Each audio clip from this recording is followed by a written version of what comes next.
Il y a 10 ans, nous avons créé l'AFSI comme une réponse formelle à la nouvelle structure de l'industrie pharma dans le monde. Avec l'essor des biotechnologies, les phases précliniques et cliniques sont devenues tellement spécifiques et complexes qu'elles requièrent des ressources expertes dédiées. Les grands laboratoires comme les startups confient les étapes clés de leurs travaux à nos sociétés spécialisées. Alors date clé 12-12-12, c'est important, c'est la date de création officielle de l'AFSI, c'était à Dijon. L'adhésion s'est faite facilement puisqu'on l'a cofondée, c'était effectivement en 2010, les premières rencontres, on va dire, entre nous, entre sociétés CRO technologiques. Et donc c'est là que c'est pris un petit peu la mesure de l'environnement, qui était un environnement déjà actif, même si les idées étaient là en place depuis longtemps, on avait la masse critique pour pouvoir faire cette association, à la fois fédération professionnelle, association. Et donc le segment des CRO technologiques, de la préclinique, était totalement absent. Et donc je pense que la création de l'AFSI a permis rapidement de faire une identification de ce domaine. L'externalisation de la recherche est bien la conséquence principale de cette mutation de l'industrie. Depuis l'identification d'un lead jusqu'à la mise en œuvre des essais cliniques, aujourd'hui, pas un projet de nouveaux produits de santé n'échappe à l'expertise des membres de l'AFSI. L'AFSI apporte aujourd'hui encore, c'est notre capacité à pouvoir travailler à plusieurs, ensemble, pour pouvoir construire des solutions, apporter des technologies qui, en mesure de le faire à plusieurs, nous proposons quelque chose de plus intégré et avec une valeur ajoutée plus forte. Nos sociétés sont françaises. Elles répondent aux enjeux sociétaux et de souveraineté, mais aussi d'ancrage sur le territoire. Notre filière est ainsi devenue un maillon essentiel de la nouvelle chaîne de valeur.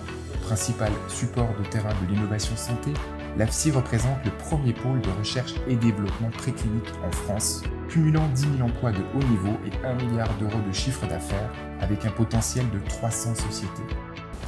Je pense que l'AFSI a atteint un certain degré de maturité et de reconnaissance, notamment par les pouvoirs publics. C'était un des objectifs à la création de l'AFSI que d'être capable d'échanger avec l'État, on va dire ça au sens large, et les collectivités, pour exposer les spécificités de nos besoins. Donc, je ne sais pas si c'est un événement défini à une date précise, mais je crois qu'on est entré aujourd'hui dans un moment où on est considéré.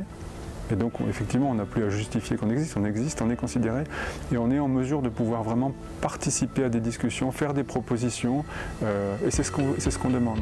Permettant le lien translationnel entre la recherche fondamentale et les applications, ce sont elles qui créent les infrastructures technologiques de recherche sur le territoire avec des emplois locaux, recrutant des profils de haut niveau issus de l'université. La mission de l'AFSI est de faire reconnaître la place capitale de ses adhérents, que sans externalisation d'une grande partie de la recherche, l'innovation santé n'est plus possible, que l'écosystème biotech ne saurait exister s'il n'avait à sa disposition en France un tissu de SSI fort et performant, que nos sociétés sont bien plus que des prestataires mais des partenaires, des transformateurs qui concrétisent les travaux des grands laboratoires pharmaceutiques et des startups.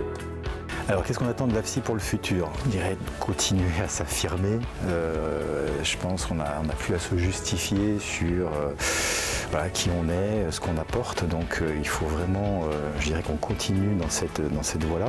Et puis d'autres faits marquants, des séminaires AFSI qu'on a menés régulièrement, des moments de réflexion, mais aussi de convivialité, parce qu'on a toujours été appelé à partager des produits du terroir, ces moments-là. Donc pour moi, c'est aussi représentatif de notre communauté, des chefs d'entreprise, mais de façon tout à fait, je dirais, pratique, pragmatique et puis décontractée. Donc voilà, pour moi, ces séminaires, c'est quand même des faits très importants pour moi.